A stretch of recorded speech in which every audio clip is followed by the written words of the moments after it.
నమస్తే, welcome to our channel. YCP కీలక నేత మాజీ మంత్రి పేర్ని నాని పైన సొంత నియోజకవర్గంలోనే కేసు నమోదైంది. మరి ఇటీవల చంద్రబాబు గారిపైన అదేవిధంగా పవన్ కళ్యాణ్ గారిపైన అనుచిత వ్యాఖ్యలు చేసినందుకు గాను టీడీపీ నేతలు ఫిర్యాదు చేయడం, మరి కేసు నమోదు చేసుకోవడం, ఈ పరిణామాన్ని ఏ విధంగా చూడాలి తెలుసుకునే ప్రయత్నం చేద్దాం. దీన్ని విశ్లేషించడానికి మనతో పాటుగా ఉన్నారు ప్రముఖ సోషల్ యాక్టివిస్ట్ శ్రీలీల గారు. నమస్తే మేడం. నమస్తే అమ్మా. ఇటీవల పేర్ని నాని గారు చంద్రబాబు నాయుడు గారి పైన పవన్ కళ్యాణ్ గారి పైన అనుచిత వ్యాఖ్యలు చేసినందుకు గాను టీడీపీ నేతలు ఆయన పైన ఫిర్యాదు చేశారు. తద్వారా కేసు కూడా నమోదైంది. మరి ఏ క్షణమైనా పేర్ని నాని అరెస్ట్ అయ్యే అవకాశాలు ఉన్నాయంటారా? మరి ఏ విధంగా చూడాలి ఈ పరిణామాన్ని? అంటే చాలా లేట్గా కేసు నమోదు చేశారు. ఎంతవరకు ఏ చర్యలు తీసుకుంటున్నారో కూడా తెలియని పరిస్థితి. ఎందుకు ఇలా అనుకోవాల్సి వస్తుందంటే, వైఎస్ఆర్సీపీ పార్టీ అధికారం కోల్పోయినప్పటి నుంచి మనం ఏ విధంగా వాళ్ళ ప్రవర్తన, వాళ్ళ మాటలు ఉంటున్నాయో చూస్తున్నాం. అధికారంలో ఉన్నప్పుడు కూడా ఏ విధంగా విర్రవీగారు, ఎగిరెగిరి పడ్డారు. ఇంకా వాళ్ళకి అద్దం ఆపలేదు. ఇంకా అప్పుడు చెప్పుకోవాల్సిన అవసరమే లేదు. వాళ్ళ నోర్లు మురుగుగుంట కంటే దారుణంగా ఉండేవి.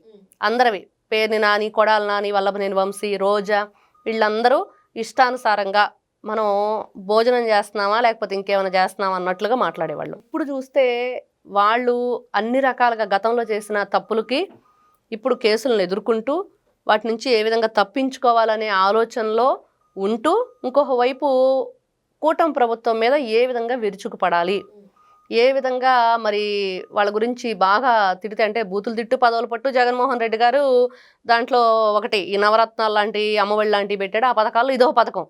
మరి అదే పథకాన్ని కొనసాగిస్తూనే ఉన్నారు వాళ్ళు. ఎందుకంటే మళ్ళీ నెక్స్ట్ మేము వస్తాము, మా జగనన్న ఏదో ఇస్తాడు అని చెప్పి. అంటే ఇక్కడ మనం ఒకటి గమనించాలి. వీళ్ళు ఈ రోజున పేర్ని నాని మాట్లాడిన మాటలు అంటే దబ్బనం గాల్చి నాలుక మీద వాత పెట్టాలి, ఒళ్ళంతా వాతలు పెట్టాలి. మరి నిన్ను నీ పార్టీ వాళ్ళని ఏం చేయాలి?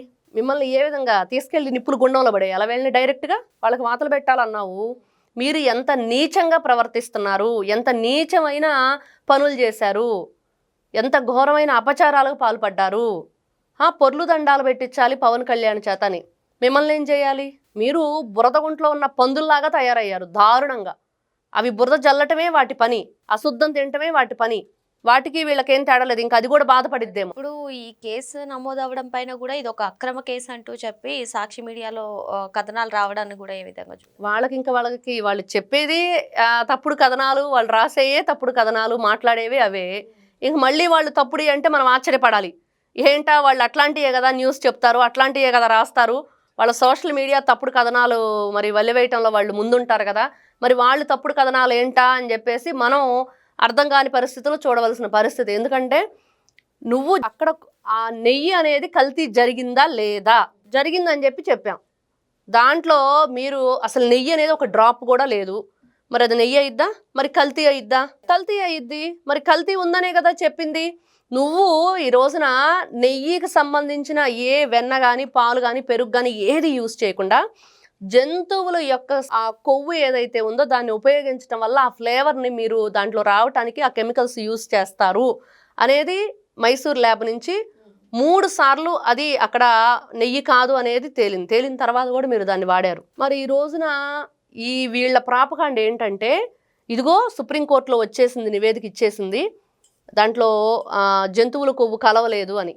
మీరు కెమికల్స్ యూజ్ చేశారు, జంతువులకు సంబంధించిన అవశేషాలు ఉన్నాయి అనేది వాస్తవం, దాంట్లో కల్తీ జరిగిందనేది వాస్తవం, అసలు నెయ్యి లేదనేది వాస్తవం. అసలు పాల ఉత్పత్తి లేకుండా నెయ్యి ఎట్లా వచ్చింది?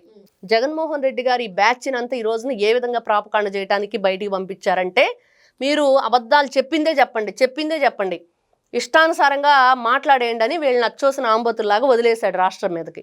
వాళ్ళు ఈ విధంగా విరుచుకు పడుతున్నారు ఈ రోజున. పేర్ని నాని మాట్లాడిన మాటలు వింటుంటే నిన్న మహిళని చూడకుండా మరి వంకాయ కోసినట్లు కొయ్యాలి, వీళ్ళని మసాలా ఏంటి అసలు ఆ భాష ఎంత నీచంగా ఉంటుంది? ఇదే మీరు మాట్లాడేది? మీరు మంచివాళ్ళ? మీ మీద ఆరోపణలు చేశారంటే ఈ రోజున ఎవరైనా నమ్ముతారా?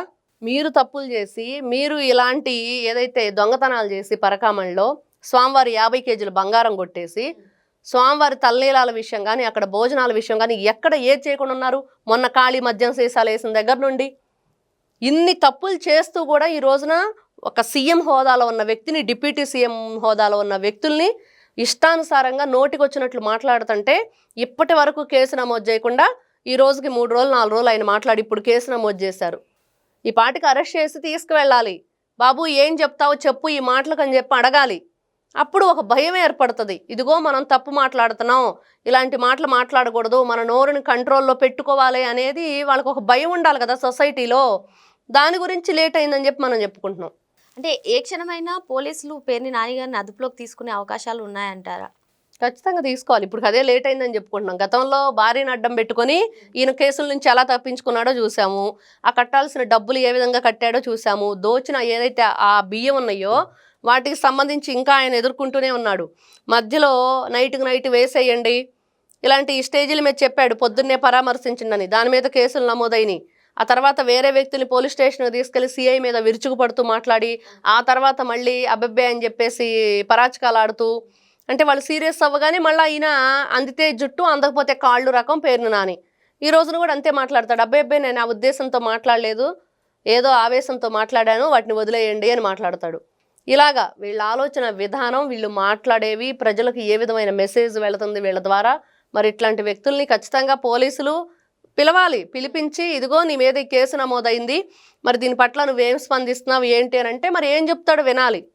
విని అప్పుడు నెక్స్ట్ స్టెప్ ఏంటి, ఇంకా కేసులు ఒక చోట కాదు. ఈ రోజున చాలా కేసులు నమోదై ఉన్నాయి, అదుపులోకి తీసుకోవట్లేదు, అరెస్ట్ చేయట్లేదు. అదే అందరు ఇప్పుడు ఈ రోజున వాళ్ళు ఏదైతే వైఎస్ఆర్సీపీ పార్టీ వాళ్ళు, ఆంధ్ర రాష్ట్ర ప్రజలు వాళ్ళు చాలా ఇదిగా ఉన్నారు, ఎక్కడా కూడా వాళ్ళకి సాటిస్ఫాక్షన్ లేదని చెప్పి చెప్తున్నారు. నిజమే, వాళ్ళకి ఎందుకు సాటిస్ఫాక్షన్ లేదంటే వీళ్ళని అరెస్ట్ చేయలేదని సాటిస్ఫాక్షన్ లేదు. ఎవరి పట్ల వాళ్ళు సరిగ్గా పరిపాలన కొనసాగించట్లేదనో, లేకపోతే సరిగ్గా కూటమి ప్రభుత్వం లేదనో ఎక్కడా కూడా ప్రజలు ఎవరు అనుకోవట్లేదు. కేవలం వాళ్ళ బాధ ఏంటి, ఈ రోజున ఆంధ్ర రాష్ట్ర ప్రజల బాధ ఏంటి అంటే వైఎస్ఆర్సీపీ పార్టీ నేతలు ఈ విధంగా మాట్లాడుతుంటే ఎందుకు అరెస్ట్ చేయట్లేదు, ఎందుకు వాళ్ళ మీద కేసులు ఉన్నా కూడా పోలీస్ స్టేషన్ పిలిచి విచారించట్లేదు అనేది మాత్రమే వాళ్ళ బాధ. మరి మొత్తానికి పేర్ని నాని ఏ క్షణమైనా అరెస్ట్ అయ్యే అవకాశాలు ఎక్కువగా ఉన్నాయని చెప్పి పోలీసులు కూడా అదుపులోకి తీసుకునే ఛాన్సెస్ ఉన్నాయని మేడం చెప్తున్నారు. మరో అంశంతో మళ్ళీ కలుద్దాం. Thank you madam. నమస్తే అమ్మా.